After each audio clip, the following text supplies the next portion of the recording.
noite, gente. Janderson, Marcela, Lídia Renata, Dr. Teotônio.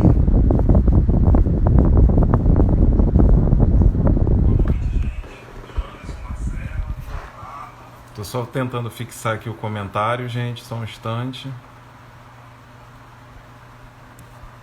Certo. Perdoem os problemas técnicos. Essa luz aqui um pouco me atrapalha, mas vamos lá. Só aguardando a chegada do Dr. Gerson. Certo. Amor, fecha aqui para mim poder ligar o ar. Estamos conectando. Muito boa noite, secretário extraordinário, Dr. Gerson Pinheiro, é o nosso secretário de Igualdade Racial aqui do Governo do Estado do Maranhão. É uma honra a sua presença, enobrece muito esse nosso espaço aqui da OAB. Eu falo em nome do presidente da OAB, Dr. Tiago Dias, falo também em nome do nosso presidente da Escola Superior de Advocacia, Dr. Antônio Gaspar. É com muita honra que a gente vai dividir hoje esse espaço com o nosso secretário de Igualdade Racial. A gente tem muito a aprender hoje com ele. Ele que comanda essa temática tão importante do governo do Estado do Maranhão, em um momento historicamente tão complicado, acho que o momento mais tenso da história para quem é negro, para quem é quilombola. E ele está chefiando essa pasta com muito louvor, trabalhando a nossa temática. E eu passo agora a palavra ao nosso palestrante, nosso secretário Gerson Pinheiro. Muito obrigado pela presença e pelo aceite do convite, secretário. Boa noite, doutor Érico, presidente da Comissão da Verdade e da Escravidão Negra no Brasil, na OAB do Maranhão. Meus cumprimentos a todos os advogados do Maranhão, em nome do doutor Tiago Dias, cumprimentar toda a classe, cumprimentar todos os internautas, né, que estão nos acompanhando. E para nós é sempre uma honra, né, ser convidados para um espaço tão nobre para esse debate, e nós estamos sempre à disposição do povo do Maranhão, da população negra, mas de toda a sociedade maranhense, da imprensa, para a gente poder dialogar, porque só dialogando, só a gente passando as informações e recebendo informações, é que nós vamos poder ajudar a escrever nossa história. Como eu gostaria de, já de entrada, dizer, tem um provérbio africano que diz: enquanto o leão não aprender a contar a sua história, vale a do caçador. Por isso nós estamos aqui. É verdade, verdade. Esse provérbio é lindíssimo, ele tinha que ser reverberado mais vezes. E ele simboliza bastante a nossa história, né, secretário? A nossa história, ela é toda contada pelos europeus, tanto em livros, tanto que a gente tem aí diversas leis, e daí a gente, talvez eu comece até por essa lei, né, a 10.639, que trata dos estudos afros nas escolas. A lei cita só as escolas, deixou um vácuozinho aí, mas essa lei também tem que ser aplicada nas universidades, já visto que a gente tem que formar os professores para que essas crianças sejam ensinadas nas escolas. Secretário, eu quero que você faça um apanhado. O que a Secretaria de Igualdade Racial do Governo do Maranhão faz? É bom a gente deixar bem assunto para as pessoas entenderem. Tem muitas pessoas que não entendem, não sabem qual a função, o princípio da finalidade dessa secretaria.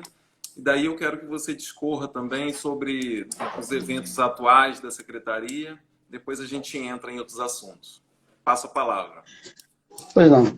A Secretaria de Estado da Igualdade Racial é uma secretaria que tem por finalidade promover políticas públicas voltadas para a população negra, cigana e outras comunidades tradicionais do Maranhão. A população indígena hoje está sendo atendida pela Secretaria de Direitos Humanos do Estado do Maranhão.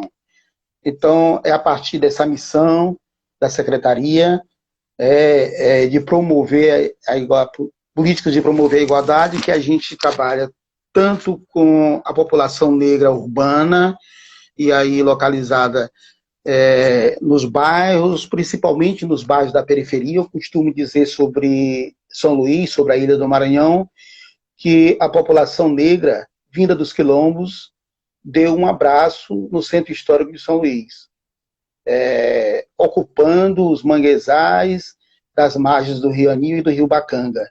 Então, esse é todo um povo que nós temos que cuidar dentro de São Luís. E a partir desse princípio é que nós começamos a discutir um quilombo urbano de novo tipo.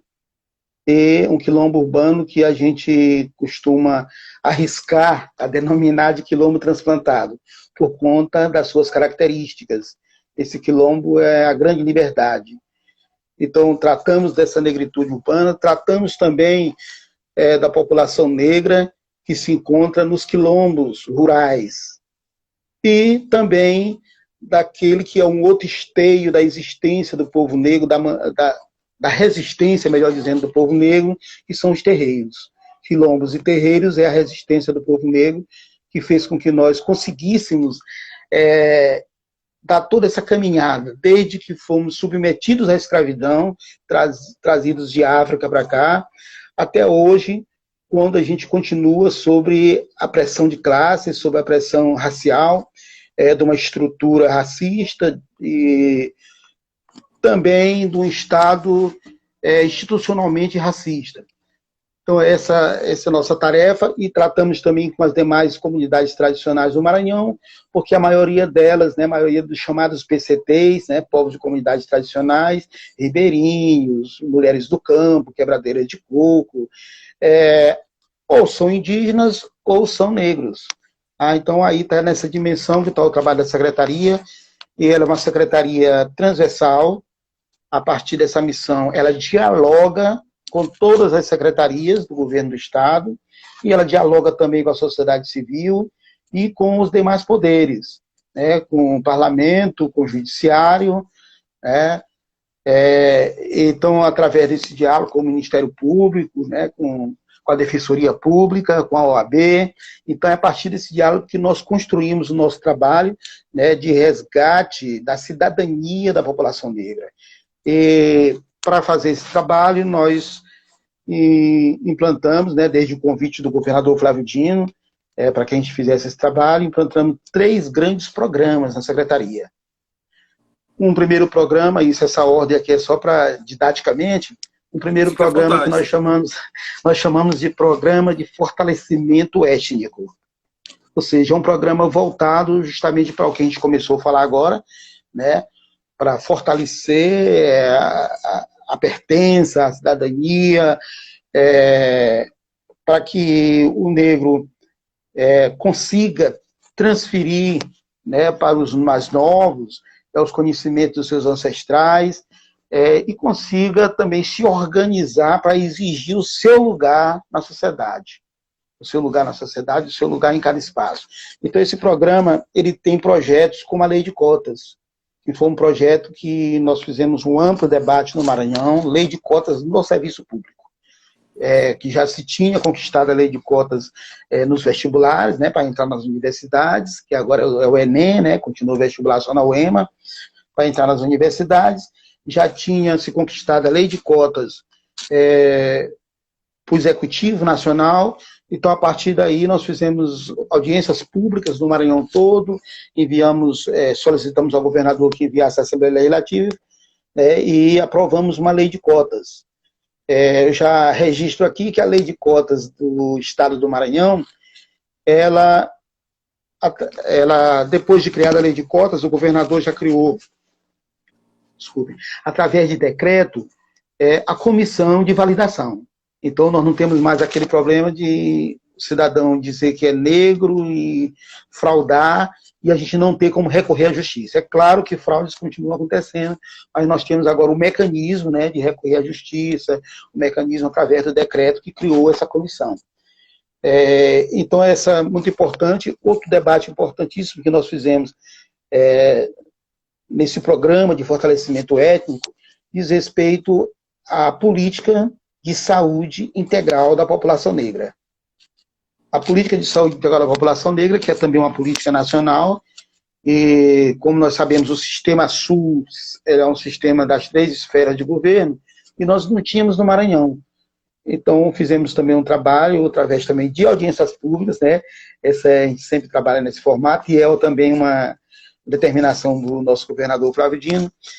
Então, o Maranhão todo foi escutado e ascultado, mesmo quando eu digo no sentido mais médico da palavra mesmo, né? Verificar mesmo o que cada um pensava sobre essa questão, quais são as doenças mais prevalentes na população negra do Maranhão, as condições ambientais que proporcionam essas doenças, né? No Maranhão, o sistema de saúde do Maranhão tenha condições de dar um atendimento diferenciado, porque a nossa igualdade é respeitando as diferenças. Então, nós somos diferentes. Né? Então, por exemplo, quase toda a população negra sofre de hipertensão arterial. A pressão alta, né? Como nós chamamos. Sofre de pressão alta. Também grande parcela da população maranhense sofre de diabetes mellitus, porque nós somos 76% da população maranhense negros, né? Sofre de diabetes mellitus. E já uma curiosidade, talvez até adiantando uma temática que nós vamos debater mais à frente, é que, observando os mapas da Secretaria de Estado da Saúde, da mortalidade vitimada pelo Covid, a gente observa que as principais comorbidades que, juntamente com o Covid, têm ocasionado óbitos, são a hipertensão arterial e a diabetes mellitus, que são doenças prevalentes na população negra. Eu também, em outra conversa antes que eu tive, outra live, eu falava que a população negra ela já traz um pacote de comorbidades relacionadas, às vezes, a questões biológicas, hereditárias, mas comorbidades também adquiridas pelo meio em que é colocada a população negra, pelas condições que são dadas à população negra no nosso país. Então, a gente precisava e precisa, porque eu termino de sair de uma reunião com o companheiro da Secretaria de Saúde, também debatendo isso, né, o impacto que está tendo agora a epidemia, a pandemia, né, na população negra do Maranhão, principalmente nesse momento em que ela migra para o interior do Estado.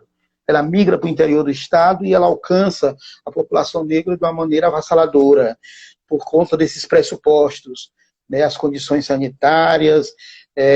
Também nós temos um fator, eu diria, de migração pendular, migração temporária. Nós temos uma parcela da juventude que mora nos quilômetros do Maranhão, que todo ano se desloca para a região sul para fazer coleta de frutas. Era cana de açúcar, agora a cana já está sendo tirada com trator, mas continua se deslocando, fazer coleta de fruta em Santa Catarina, em São Paulo. Sim, a gente vê bastante casos. Isso, bastante casos. E quando esses jovens se deslocam para trabalhar fora, nessas condições ou em outras, ficam nos quilombos, geralmente, os mais idosos. O que aconteceu? Esses jovens, quando começou a pandemia, acirrou mais em São Paulo, eles pegaram os ônibus clandestinos, que é como eles se deslocam, né, pelas condições difíceis de locomoção, e retornaram para o Maranhão. O governo do Estado, logo que nós alertamos, quando começaram a chegar os primeiros ônibus, e são muitos. Eu lembro de uma viagem que eu fiz a Zedoca, e ao passar na cidade de Santo Inês, parei num restaurante lá, numa churrascaria de um posto de combustível, e tinham 10 ônibus, cada um com 50 jovens.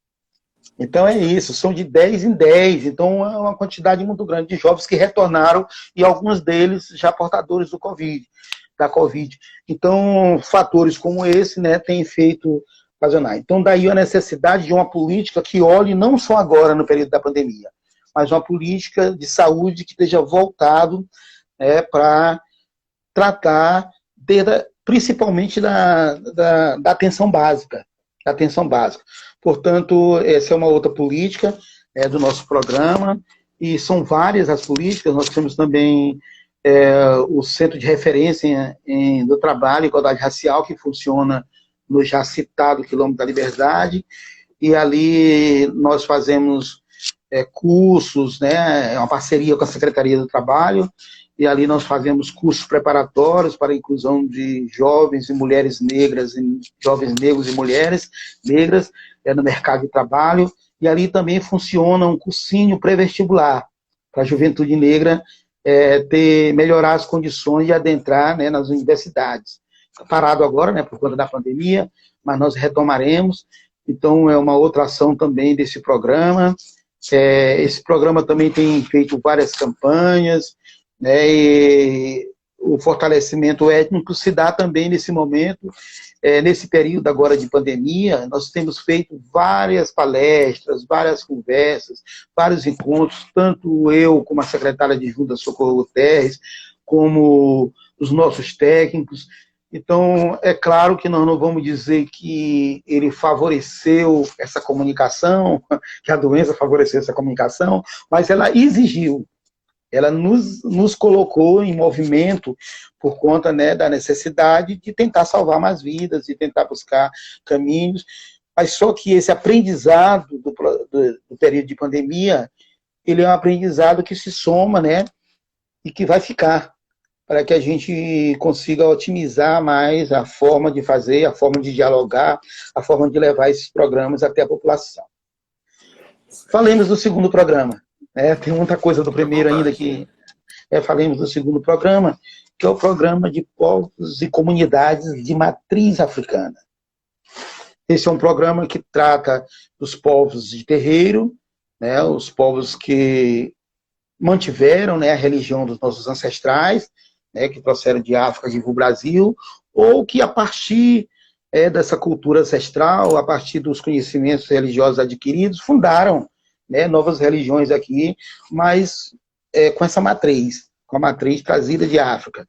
Então, nós temos aqui a Mina, Jejinagô, temos o Terecô, principalmente na região de Codó, aí já num sincretismo também com a religiosidade indígena, né, dos caboclos e tal. Então, são várias manifestações religiosas que nós temos nesse conjunto, né, de religiões e povos de matriz africana.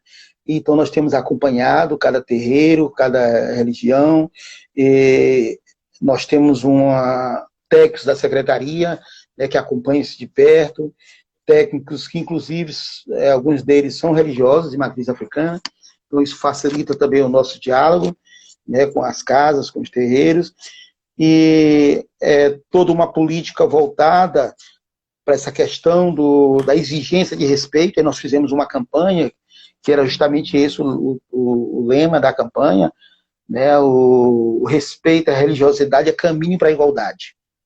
Então, foi uma campanha que nós fizemos já aí durante os 3 anos, e essa campanha ela abriu muito espaço, porque também nós conseguimos, um convênio aí com a Secretaria de Direitos Humanos, né, na parceria, melhor dizendo, com a Secretaria de Direitos Humanos e com a Secretaria de Cultura e, por último, com a de Turismo, que a gente começasse a introduzir as grandes festas do Maranhão a partir também de apresentações desses terreiros e dos grupos afros, dos blocos afros, né, que são manifestações da população negra.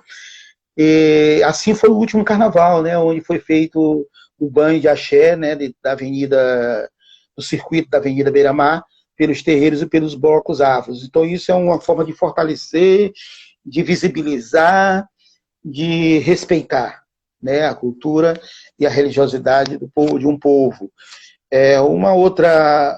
Um outro projeto dentro desse programa, que é muito importante, está relacionado, mais uma vez, à questão da saúde.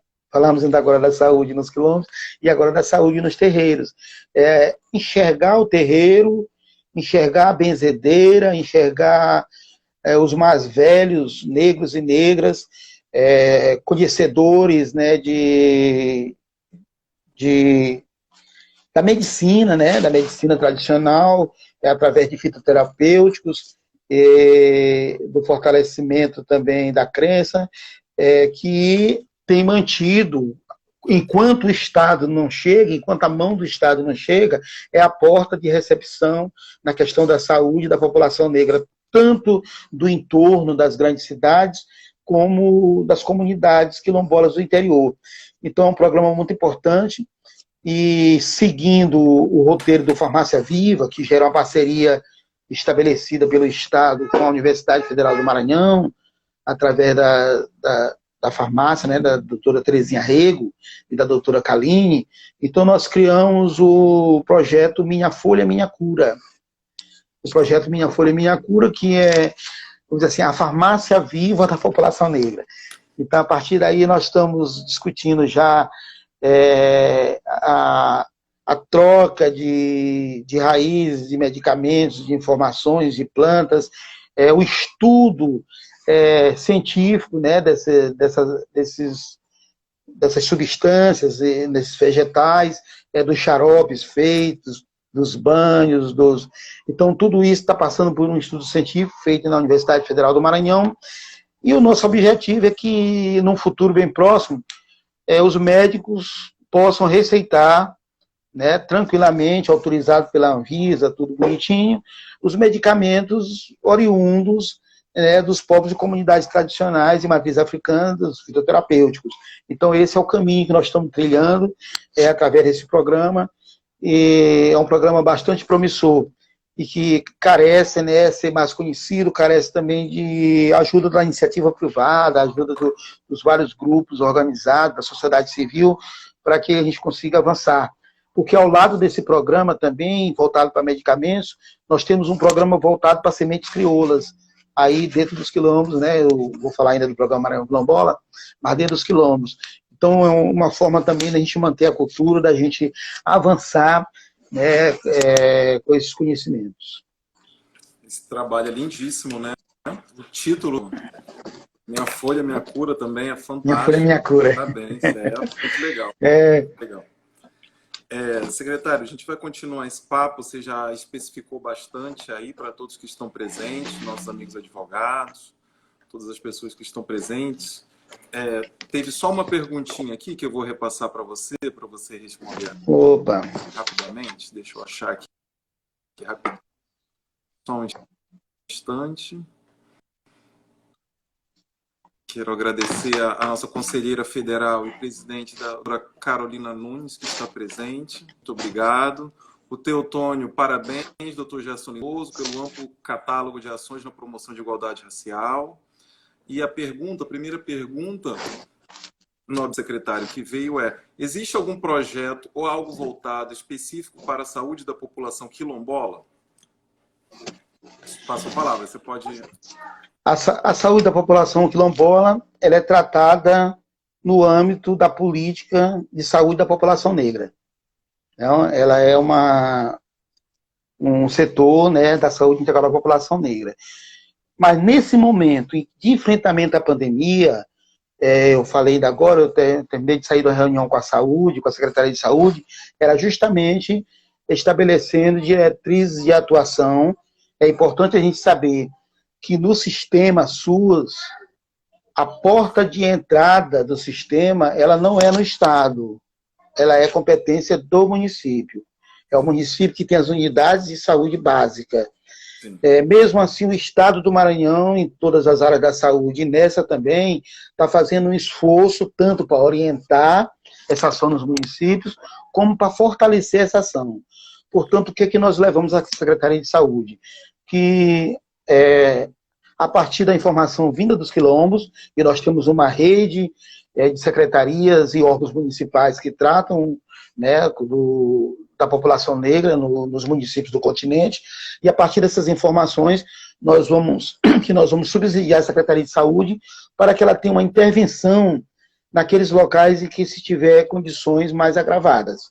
Tá? Então nós estamos atentos a isso, que a saúde quilombola ela é tratada dentro da saúde integral da população negra. Mas é uma pergunta muito importante, né, porque essa informação com certeza está sendo também acompanhada pelos nossos companheiros que estão nos municípios. Nós convidamos também para essa live. Muito bom. Muito obrigado, secretário, pelo esclarecimento. Agora, secretário, a live passa rápido e eu não posso deixar de tratar desse assunto. Eu quero ouvir sua opinião, haja vista todo o seu conhecimento na área, seus estudos, toda a sua luta perante o movimento negro. A gente teve uma morte do nosso irmão George Floyd lá nos Estados Unidos e ela desencadeou uma tensão racial no mundo todo, né? A gente percebe aí manifestações antirracistas no mundo todo e isso reverbera aqui no Brasil. A gente também teve mortes de crianças negras nesse período, mortes de irmãos nossos durante esse período, em invasões, em ações da polícia, uma coisa bem rotineira aqui no Brasil, mas que a gente, por vezes, não consegue demandar essa comoção toda. Eu queria saber a sua opinião sobre esse cenário atual do direito do negro em relação à sociedade. Como que o secretário enxerga essa tensão racial que está acontecendo no mundo todo? Eu sei que você já trabalha com isso há muitos anos. A gente já previa, quem trabalha com esse direito, que esses momentos de tensões iam chegar, porque o racismo ele se reinventa, ele é uma ferramenta tecnológica de poder que vai cada vez mais se reinventando. E eu quero ouvir sua opinião sobre essas manifestações que têm acontecido antirracistas no mundo todo, algumas até com derrubadas de estátua, dentre outras ações que vêm ocorrendo. Passo a palavra ao secretário. O racismo, ele é muito antigo. O racismo é muito antigo. Eu estava pesquisando aqui, nós temos referência do racismo no Antigo Egito, há 2000 anos antes de Cristo, quando no segundo conjunto de cataratas do Rio Nilo foi colocada uma placa dizendo que o negro, a pessoa negra, para se deslocar no sentido norte, né, que lá no Egito vai no sentido do Mediterrâneo, ele só poderia passar se fosse a negócio. A partir dali, só poderia passar a negócios. Ou seja, já era uma forma de dizer, olha, nós não queremos, nós rejeitamos a presença do negro nas nossas cidades egípcias. E olha que os egípcios são negros, né? E olha que os egípcios são negros, né? Eles estavam querendo evitar um negro de pele mais escura, né, vindo do sul da África, né, da região mais ao sul da África, não do sul, mas da região mais ao sul da África. Então, essas manifestações vêm passando pela Idade Antiga, toda a Idade Média, e Marx, no final do século XIX, ele tem uma frase que ele diz: um negro é um negro.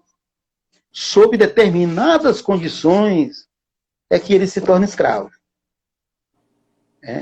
Interessante, porque, embora ele não tenha trabalhado muito a temática, né, inclusive é acusado disso, né, ter trabalhado muito a nossa temática, mas ele tem essa frase, e daí dá para a gente tirar o seguinte, que o racismo é um instrumento ideológico a serviço da exploração de classe.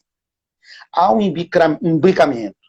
Eu estou colocando isso porque hoje no Brasil nós estamos enfrentando um combate ao fascismo ao mesmo tempo que um combate ao racismo. E eu tenho sido muito questionado. Existe uma contradição na gente combater o fascismo e combater o racismo? Um combate está atrapalhando o outro? E eu tenho dito não. Racismo e fascismo, assim como misoginia, né, se imbricam. Se imbricam, se fortalecem.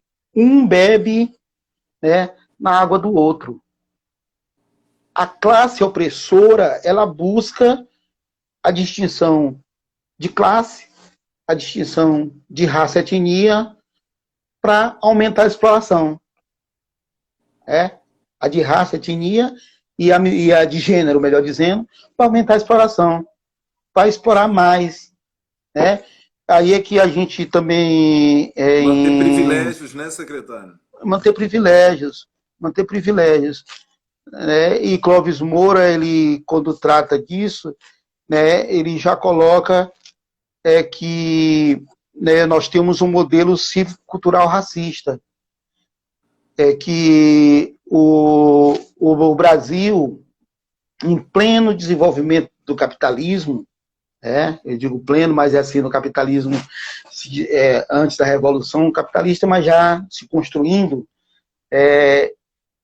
o Portugal resolve implementar no Brasil um regime escravocrata. Era um regime escravocrata em um mundo já se tornando capitalista. Ou seja, isso fez com que no Brasil se desenvolvesse uma sociedade que estruturou uma nação para manter a opressão de raça, juntamente com a opressão de classe. Então, esse modelo cívico-cultural é que se perpetua até hoje, e aí ainda com uma luta que tentava, acho que, criar um sistema, criou um sistema genocida, um sistema de extermínio da população negra. Um pouco retomando, talvez, Foucault, né, que diz que o fazer viver e deixar de viver era poder do soberano. Sim. Então, na verdade, a classe opressora, ela tem o poder de deixar viver ou fazer morrer o negro pelas condições a que ela o submete.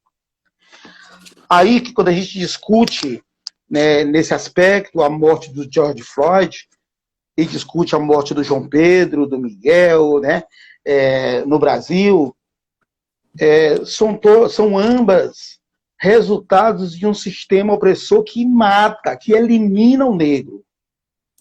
A diferença, se a gente pegar um outro caso aí, a diferença dos Estados Unidos e o Brasil, para a gente simplificar bem, está no seguinte: se você pegar o crime da Baronesa de Grajaú. Sim, famoso crime. Famoso crime da Baronesa de Grajaú. Nos Estados Unidos, historicamente, se mata preto atirando na cara, enforcando, Sim. No Brasil e no crime da Baronesa, se mata o negro, colocando objetos perfurantes, no caso um garfo, através do ânus, para rasgar internamente o intestino. Olha só, se mata às escondidas, se mata às escondidas. Então, na verdade, não é um racismo menos cruel, é um racismo diferente, com características diferenciadas. Então, essa pergunta, se não cabe, né, qual racismo mais dos Estados Unidos ou do Brasil, os dois, cada um a seu modo, nessa faceta de eliminar, de deixar viver que um soberano quer que viva, e fazer morrer que um soberano quer que morra. Tá? Então, essa é uma questão que a gente tem que levar em conta quando trata dessas questões dos crimes acontecidos no Brasil. Nós não vivemos de jeito nenhum uma Casa Grande Senzala aos modos freiriano. Freiriano é Gilberto, né? Sim, Gilberto sim. Freire, de Casa Grande Senzala. Então, de jeito nenhum, nós tivemos uma Casa Grande Senzala de conflito. Uma Casa Grande Senzala onde o negro era mercadoria e mão de obra. E só servia até aí. Nós temos na história do Brasil momentos que exemplificam isso muito bem. Se a gente pegar aqui, diria, meados do século XIX, né, até a abolição, é o que Clóvis Moura chama de período mais de transição da escravidão, né? Quando ela já tem ventre livre, já tem algumas amenizações, nós vamos ver que, à medida que o negro tenta botar o pé dentro da sociedade brasileira, na sua luta, vários mecanismos institucionais, várias leis, foram criadas para barrar essa chegada dele. A começar pela educação, né? A lei de Couto Ferraz, que impediu o negro de entrar na sala de aula. Depois podia até entrar se o pai tivesse recursos. Como a lei de terras de 1850, que modifica a forma de adquirir terra no Estado brasileiro, passa depois que o negro podia adquirir a terra para sobreviver, surge uma lei que obriga, que determina, né, que para adquirir terra tinha que ter recursos, tal do recurso que o negro não tinha, não tem. E aí isso vem seguindo, a legislação brasileira se adequando, né, a cada esforço que a gente faz, a cada sangue derramado pela população negra, ela se adequa, ela vai lentamente se adequando e permitindo mais um pouquinho, né, e a gente com muita resiliência, né, atravessando décadas e décadas, que chega aqui numa situação dessa hoje, em que está na ordem do dia a luta contra o racismo, junto com a luta contra o fascismo no nosso país. Muito obrigado pelas explanações, secretário, pela sua transmissão de conhecimento em relação a esse assunto. O tempo urge aqui, é impressionante como passa rápido. A gente já está com 6 minutinhos de live. Quando a gente trata da nossa temática, é impressionante como o tempo voa. Secretário, eu queria tocar numa lei que é muito importante, né? Nós viemos da academia, nós temos uma formação e a gente sabe quanto a educação é um elemento transformador na sociedade. Talvez seja ela a maior ferramenta de combate ao racismo. E a gente tem uma lei, que é a 10.639, depois alterada para 11.645, que trata sobre o estudo e as nossas diásporas africanas, a história da África, nas escolas, tanto no ensino médio quanto no ensino fundamental. Eu queria saber, se daí você me passe, você vai ter um conhecimento mais apurado do que o meu nessa temática, como que a Secretaria de Igualdade Racial, como que o governo vem tratando da implementação e principalmente com que essa lei se torne prática, né? Na verdade, com que ela saia da forma e se transforme numa prática. Como que o Estado e a Secretaria vem lidando com isso? Se não for competência do Estado, você também explica também para a gente, se for uma coisa mais da Secretaria de Educação. Eu queria saber a sua opinião em relação a esse assunto e se a Secretaria de Igualdade Racial está agindo para que a gente consiga a efetividade dessa lei. Passo a palavra ao nobre secretário. Pronto. A Lei 10.639, ela está no nosso programa de fortalecimento étnico.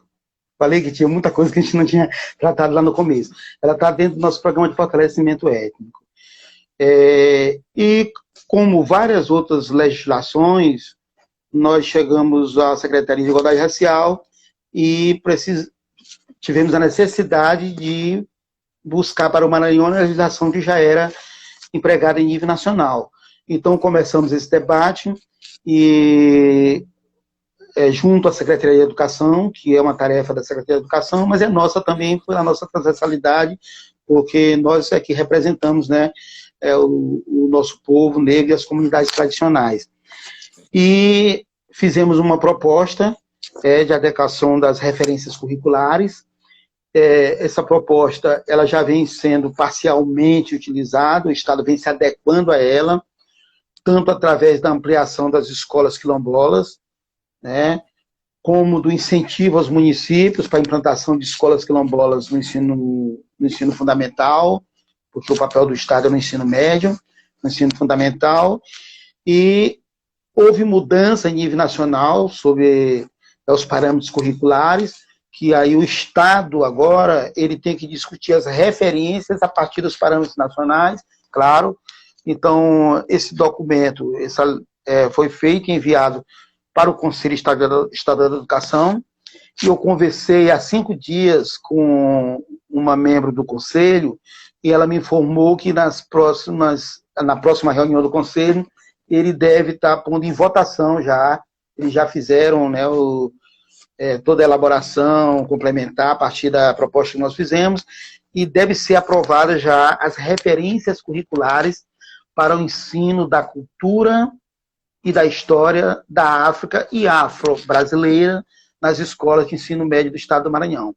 Então, nós teremos, daqui a poucos dias, mais essa institucionalização para que a gente possa aprofundar mais esse trabalho junto à população maranhense.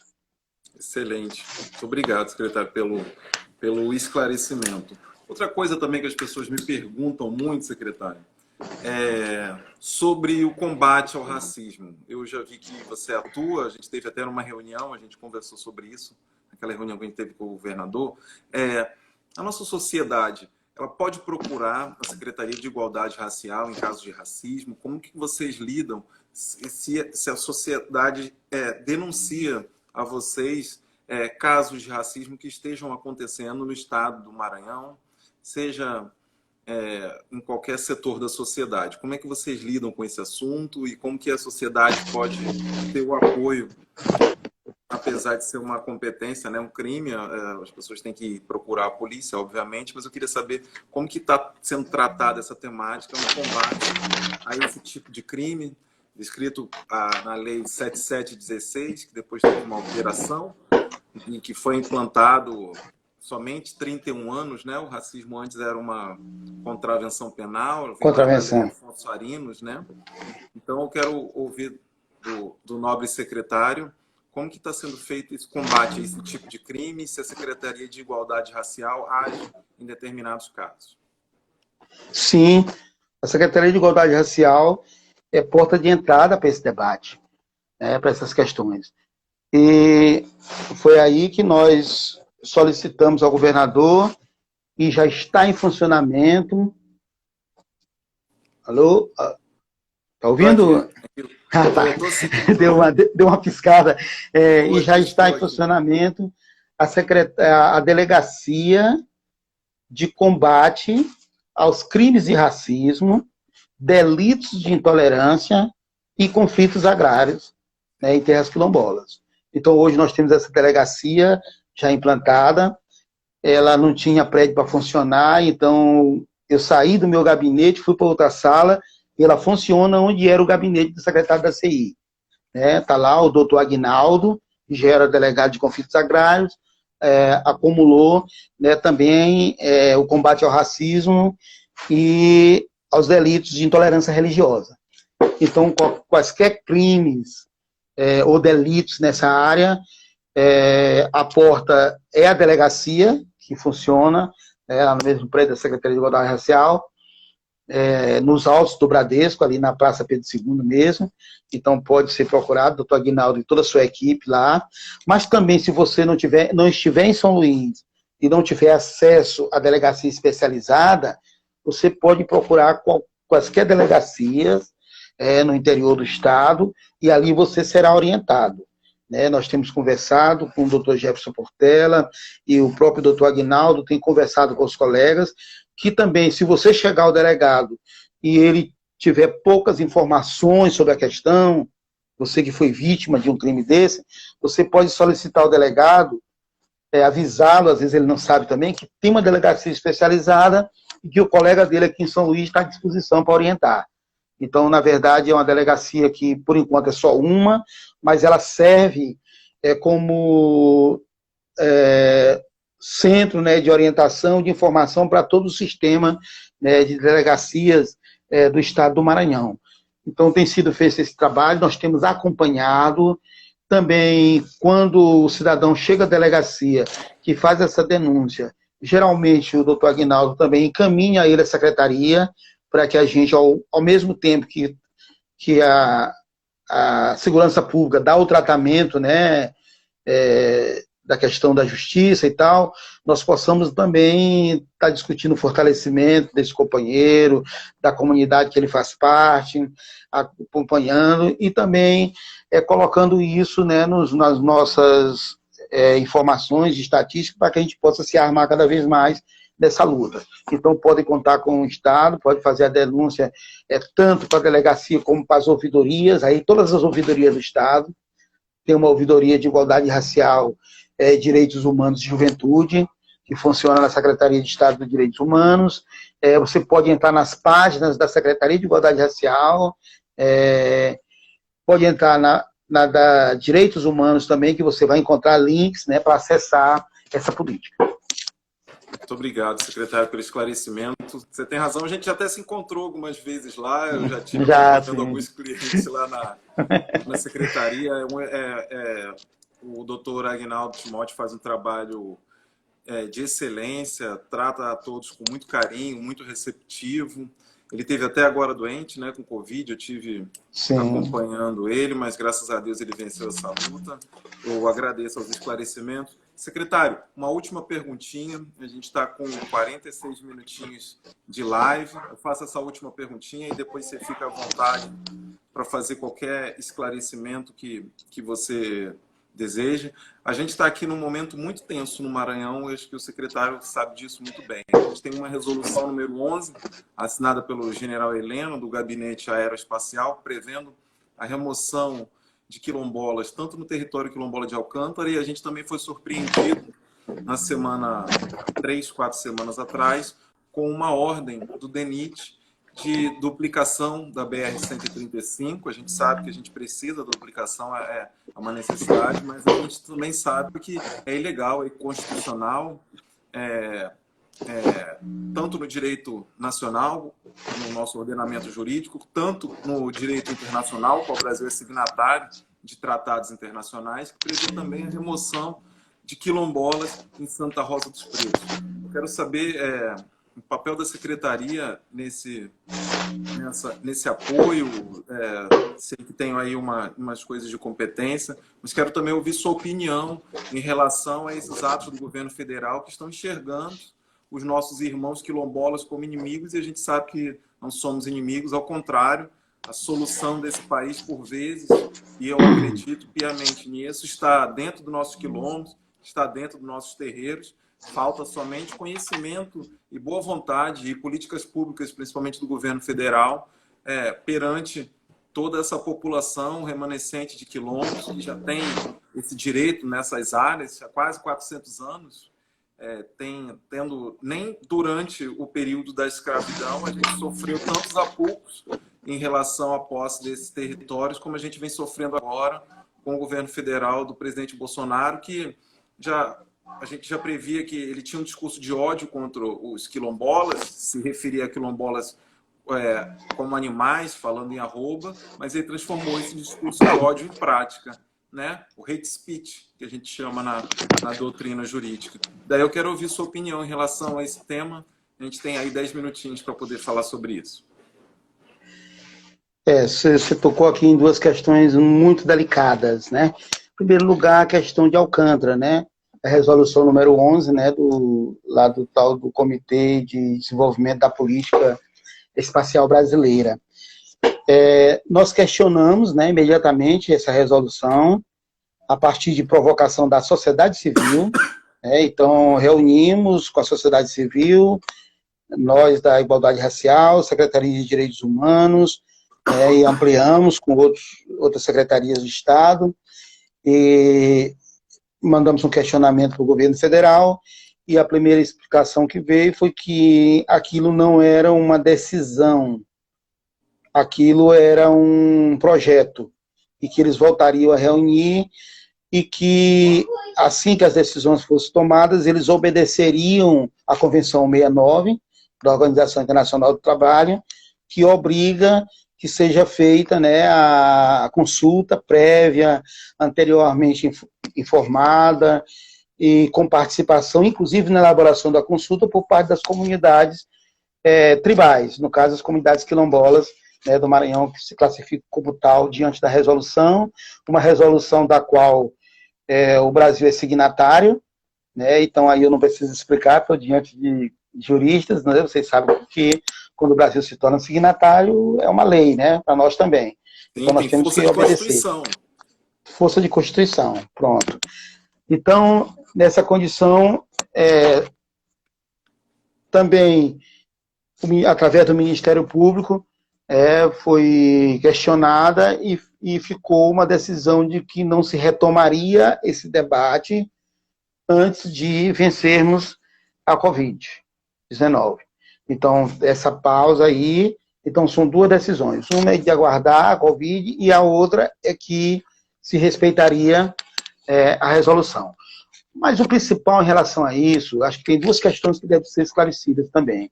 Primeiro, o acordo de salvaguarda tecnológica não autoriza Estados Unidos a ocupar Alcântara.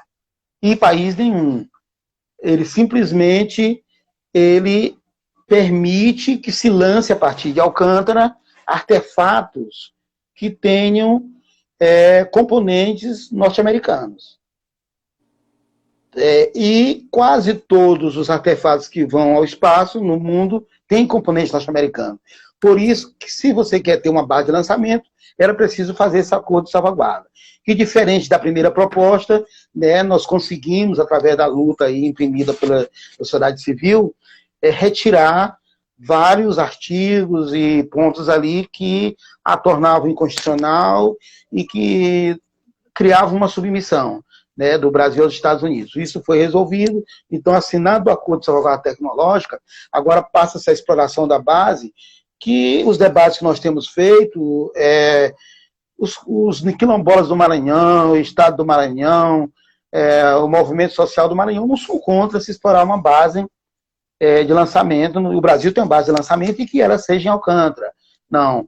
Agora, é claro que a posição do governo do Estado em relação a isso é que hoje a base de lançamento de Alcântara já tem o espaço, a área suficiente para fazer lançamentos. Aqueles 8.900 quilômetros, não sei se eu estou bem preciso aqui, mas aproximadamente isso, ela permite que seja feito lançamentos, acho que durante 50 anos. Quando a gente alcançar esse... julgado e transitado, que é só sobre essa área, na terceira vara federal. Pronto. Então, na hora que o Brasil, daqui a 50 anos, alcançar esse teto, que tem tanto satélite para lançar que não dá mais para lançar dali, aí se pode até discutir ampliação de espaço. Mas hoje isso é desnecessário. Se isso é desnecessário, também se torna desnecessário retirar comunidades quilombolas que estão hoje nos seus lugares. Porque aquele espaço que eles têm já é suficiente. Tá? Mas essa é uma questão que ela está no âmbito do governo federal. Então, o poder do governo do Estado para intervir aí, ele não existe institucionalmente. O que nós podemos dentro da nossa competência, né, acompanhar, dar apoio e manifestar a nossa opinião. Isso nós podemos manifestar, né, e o que eu estou manifestando aqui é a opinião do governador Flávio Dino, a opinião do governo do Estado, né, que nós temos manifestados em várias reuniões, que você acompanhou, tanto eu, como trato essa pauta, quanto o secretário de Direitos Humanos, que também tem tratado dessa pauta. Então, essa é uma questão. A questão BR-135. A BR-135, no trecho que a ser duplicado, né, entre Bacabeira e Miranda do Norte, passa por dentro do território de várias comunidades quilombolas. Foi solicitada licença ao governo do Estado, né, que é uma tarefa da SEMA, da Secretaria de Meio Ambiente. Nós fomos informados, conversamos com a Secretaria de Meio Ambiente, né, fizemos esse debate dentro do Estado, e a Secretaria do Meio Ambiente, cumprindo a sua tarefa, ao licenciar parte das obras, já deixou vedado que se entrasse em comunidades quilombolas sem cumprir os preceitos da 169. Sim. Lá na licença, na primeira licença, ela já coloca. E que só poderia fazer a obra naqueles territórios quilombolas se fosse com autorização da Palmares, que também é o órgão com essa competência, de orientar, né, a realização das consultas. Então, às vezes, o companheiro pensa que o Estado tem essa competência de secretário, acompanha a consulta lá com a gente para ver se... Não é uma competência da Fundação Cultural Palmares, e a gente gastaria tempo se fosse falar aqui sobre Fundação Palmares, o jeito que ela está hoje, né, com o capitão do mato lá comandando. Então, essa é uma questão. Outro dia surgiu e aí sobre isso também o Ministério Público Federal recorreu colocando a questão do período de pandemia. Sim. Então está suspenso também, mesmo a consulta, ela não será feita no período de pandemia. Então, essas são duas questões de tranquilismo. Surgiu outro dia uma outra zum, porque o trecho antigo da BR-135, naquela região, está todo esburacado. Então, o que o governo do estado está procurando é encontrar as condições, né, de fazer um tapa-buraco no trecho antigo. Nada relacionado à duplicação. Nada relacionado à duplicação. Então, deixar isso bem claro, porque eu fui questionado várias vezes. Mas o governo falou que vai... Não. É o tapa-buraco, para a gente poder continuar trafegando ali, né, naquele trecho. Mas, então, nesse sentido, eu sei que nós vamos ter que enfrentar essa temática, né, ela tá aí latente, e nós estaremos, né, acompanhando junto com as comunidades, junto com a sociedade civil, para que a gente possa opinar, para que a gente possa, à medida do possível, interferir para que a coisa seja feita a contento, que seja respeitada, né, a própria legislação brasileira. Isso.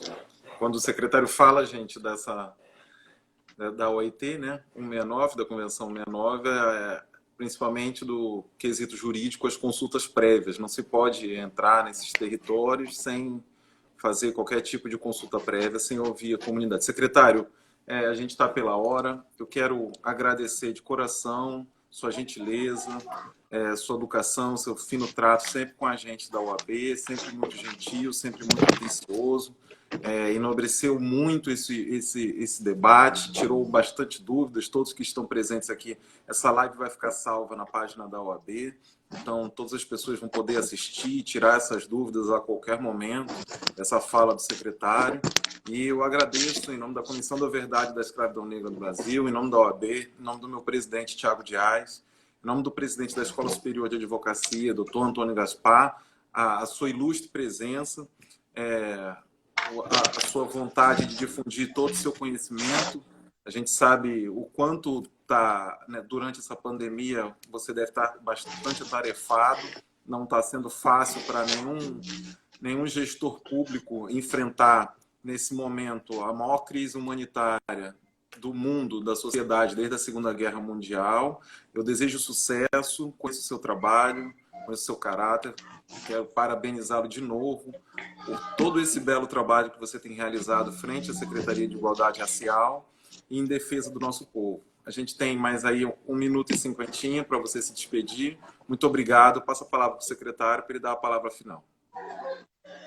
Eu gostaria de agradecer, né, a todos os internautas, agradecer a todos aqueles que nos questionaram, né, e dizer que nós estaremos em outras lives e aguardando, né, vocês para a gente poder conversar, e agradecer especialmente a você, Érico, né, na presidência da comissão, e em nome do doutor Tiago e do doutor Antônio Gaspar, agradecer a toda a classe jurídica do Maranhão e dizer que nós estamos sempre à disposição para esclarecer questões que sejam relativas à nossa tarefa e que nós somos servidor público, né?